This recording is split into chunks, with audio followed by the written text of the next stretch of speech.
Welcome back to the Sentio channel. My name is Alex Vash. I am the Director of Training of the Sentio Counseling Center. We provide low-fee online therapy and high-quality therapist training and clinical supervisor training. Today's video is on working with your client's maladaptive coping modes using the skill of empathic confrontation. We'll have a brief theory section and then we'll actually demonstrate the skill using some examples.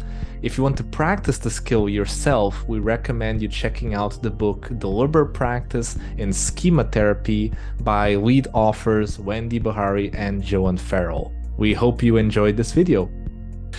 So today we're going to be talking about working with your client's maladaptive coping modes using the skill of empathic confrontation. And I'll just start by giving a very quick refresh on the stuff we've been talking these past 2 weeks. I'm always going to be using the same maps, so we're always kind of following along through the same ideas. So just a very quick recap once again. Every time you see a client in therapy, think about the client's development over the years and the client's childhood environment, which interacted with their temperament, and then developed what we call early maladaptive schemas. So I'll say it again. So when your clients come into therapy, your clients might have had some sort of attachment trauma or early experiences, either in childhood or adolescence. If chronically our core needs go unmet, we will almost inevitably develop what might be called early maladaptive schemas, right? So if you're coming from, let's imagine, a very violent early environment or a very detached or abandoning or humiliating early environment, chances are that you'll develop a core schema around who you are and who others are. Maybe you'll start thinking like, I'm bad, I'm a loser, others aren't trustworthy, and this will become really ingrained in your system, right? It's not even conscious, it's just the way you see reality, right? So again, this is an attachment developmental perspective. You start there, but what you see in therapy, that's the trait element, the past, but what you see in therapy aren't really your client's schemas per se. What you see are the representation of those schemas in the here and now. And so in the here and now, when you're with a client, for the most part, you'll see three major types of what's called schema modes. So the client might be in their child mode, their critic mode, or their coping mode. So client comes into session, they might be in child mode, which is basically their primary emotional experience, usually primary painful emotional experience. So for example, you might have a client that feels deep shame or fear or guilt. And usually these are intense emotions in reaction to not having one's needs met. Now, our purpose in therapy, of course, there's a lot of different ways we can formulate the task of therapy, but a core goal of all therapy systems, regardless of the language they use, is being able to access this primary emotional state so that we can learn what does the client now need and how can we help them get it. So for example, if your client's primary child mode is one of being afraid or scared because of early experiences of having been threatened or abused, that fear that's showing up in the moment in the client's child mode is letting you know that they need safety, a visceral experience of safety to undo this visceral experience of danger, of fear, right? So getting to the child mode and accessing primary painful emotions is really important. But as you all know, clients and therapists have a great talent for not being in their child mode, not being in their more primary vulnerable emotions, but instead using coping modes to distance themselves from these painful emotions. So what you'll often see, the ebb and flow of therapy is moving between the primary painful emotions that you're trying to process, but also the managing of these coping modes that are trying to impede going into these emotions. And again, all of us have this, right? In order to survive the world, to manage complicated daily living and our relationships, of course, we all sometimes detach from our internal experience. That's just normal human functioning. The problem is if we start overusing these coping modes to the point that we don't even know who we are anymore. We don't even know what we feel inside anymore.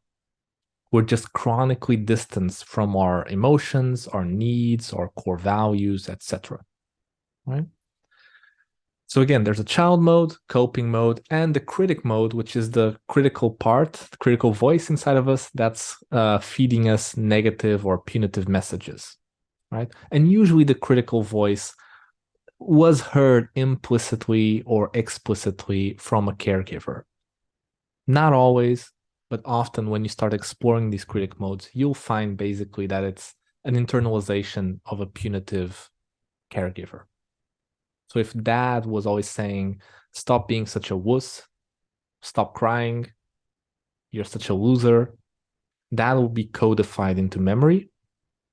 And the client might start relating to themselves in that way. So when the client now in adulthood starts feeling, it's like they have a shaming voice in their head telling them what a wuss, stop feeling. Right? So of course, that's also a problematic mode or parts that we have to work on in therapy. So these are the three main modes that we're always seeing in therapy. And you might remember that this is a neat little summary that's more of an elaboration on what I just said from the good people at psychcollective.com. And so a different way of looking at this is that you have this kind of core that's the vulnerable child modes that you want to access and provide corrective experiences for. But there are all these layers of protection along the way. And different people have different layers of protection. In healthy adults, your layers of protection are somewhat flexible and you can use them, but also not use them and access your painful emotions when you need to. But with more complex cases, these layers of protection just get rigid, right? And so all you see is the layer of protection. You don't really see the emotional inner part of the client.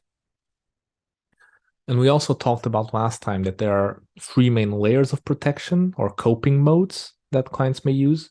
There's the freeze coping mode, which is basically the client surrendering to the schema, kind of giving up on their own needs and emotions. And so this is what we see in self-sacrificing schemas where the person just subjugates themselves to others.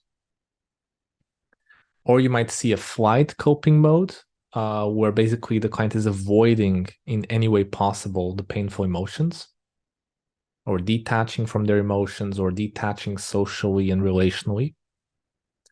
Or fight coping modes, also called overcompensating coping modes, where the client is trying to fight back the painful experience they have at their bottom.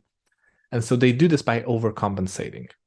They become perfectionistic, they become narcissistic, for example, they become bullies, over-controllers, paranoid, etc. And so a lot of very highly functional clients, for example, highly functional in their profession clients, have these fight coping modes. Like the narcissistic type or perfectionistic type personality traits, right? They can work in a lot of contexts, but the problem is that the overuse of that coping mode still leaves the person basically needy, right? They can't access their emotions, they can't access their needs. So usually what happens is they can be very functional at a certain area of their life, but everything else fails, namely intimate relationships, right? So that's just a quick summary. Now, again, there are different strategies and key skills that we as therapists can use for each of these modes. And today we're just going to be talking about working with these coping modes, these three layers. There is one skill that you can use for all three of these layers. So independent if the client is in a fight coping mode, flight, or freeze, any of their attempts to distance themselves from their emotions or needs, you can use what's called empathic confrontation. Okay, so that's the skill we're going to be talking about when you see your client engaging in a coping mode. So empathic confrontation addresses the client's maladaptive coping modes by balancing one, validating how these modes developed biographically, with two, confronting these modes as needing to change for the patient to now have a healthy life. So empathic confrontation is a kind of a dialectical intervention where on the one hand, you're saying it makes sense that you distance yourself from your emotions. It makes sense that you'd minimize your own needs. It makes sense that you try to bully others, whatever it is. It makes sense given your history. It's an old survival mechanism that you've learned and that's been useful to a certain extent. So you start by validating. It makes sense that you'd be doing this. However, this is the confrontation piece. Right now, it's not working, right? However, doing this chronically, rigidly, will keep you needy, won't give you the healthy, connected life that you deserve, right? So this is and some therapists are much more comfortable doing the empathy or validating part, while others are much more comfortable doing the confrontation part. Curiously enough, that has to do with our own modes and our own biography. So the real challenge here is balancing both. How can we be therapists that can do both effectively, the validation piece and the confrontation piece? So let me share with you one example of empathic confrontation addressing, in this case, the client's overcompensating coping mode. So in other words, this client has some kind of core painful experience and they're overcompensating in some way in order to not have to feel that experience. Right? And maybe I'm just going to ask Sasha, could you please read this for me? Thank you. Oh, you're muted. The client, Philip, is in therapy for his anxiety. He often displays an overcompensatory coping mode by talking uninterruptedly and showing off his abilities. When his coping mode is present, it is impossible to address his anxiety and other vulnerable feelings. Philip, I'd like to give you some feedback on how I experience you right now in our session. I can hardly sense your anxiety because you talk very smartly about a lot of different things. I have the impression that it's very important for you to be in control here with me. When I think of your childhood and how you suffered from bullying, I assume that this kind of overcompensation probably protected you against your feelings of helplessness. The client agrees and they discuss the origin of this mode. The therapist then summarizes. It's paradoxical in a way. While this pattern was very important and protective for you when you were younger and helped you to feel in control of the situation, it meanwhile became an important part of your problem. If you are always in this mode, it's impossible for you to experience true and positive human contact with me. It's certainly the same with other relationships, right? This may actually increase your feelings of abandonment. Do you agree? Thank you so much, Sasha. So you see there's a lot packed into these interventions. I want to give credit. This is from a book that I think is a wonderful book if any of you are interested in going deeper into this kind of work. The book is called Schema, Therapy and Practice. The lead author is Arnold Ernst. And yeah, so you can see here, we have a client has a core anxiety or fear at the bottom of their experience, but they're overcompensating by talking, showing off their abilities. And the therapist is very direct, very explicit in saying, yes, it makes sense. In your childhood, when you suffered bullying, I bet it protected you. But now I can see your anxiety and work with it. You're distancing yourself from contact with me and I guess in other relationships, which ultimately increases your feelings of abandonment. Right? So again, the validating the biographical reasons for that mode, why it makes sense, but also confronting if this keeps going on, you'll basically feel the same way, right? So this is what we're going to be practicing today. Just a last suggestion here, as you're exploring your client's coping modes, here are some useful questions you can ask. How long have you had this coping mode? So this part of you that detaches from emotion. How long has it been you've been using this? What were the advantages of using this mode when you were younger? How did others react when you were in this mode? How did they react when you behaved differently? Did anybody in your social surrounding have a similar coping mode? You'll often find also that we learn our coping modes also from caregivers. So if you have a very avoidant mother or parent, or a very self-aggrandizing mother or parent, it's often the case that in some cases, at least, you will use that coping mode or go to the straight opposite. For example, surrendering to your own caregiver's modes. So let's do a DP exercise. And so there are two criteria for empathic confrontation, like we just saw. The first criteria is you, the therapist, point out and validate the client's coping mode as an old protective response.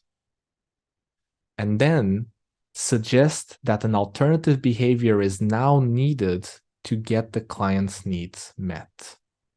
Right? Let's just read this first example.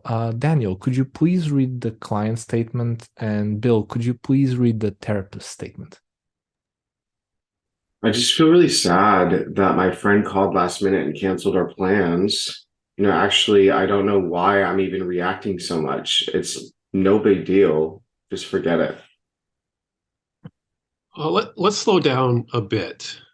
I suspect that minimizing your feelings is something you had to do from childhood when your feelings weren't welcome. So it makes sense that you still do this nowadays. But when you feel something painful like sadness and then minimize these feelings, you're cutting off important information about what you need. For you to have a better life, we need to take your sadness seriously and explore what it's telling you about what you need. Does that make sense? Thank you both. So again, notice the balance between validating. It makes sense that you have this coping response, but also if you keep doing it, you're going to pay a big price. We need to do something different for you to have a better life. Right? Great.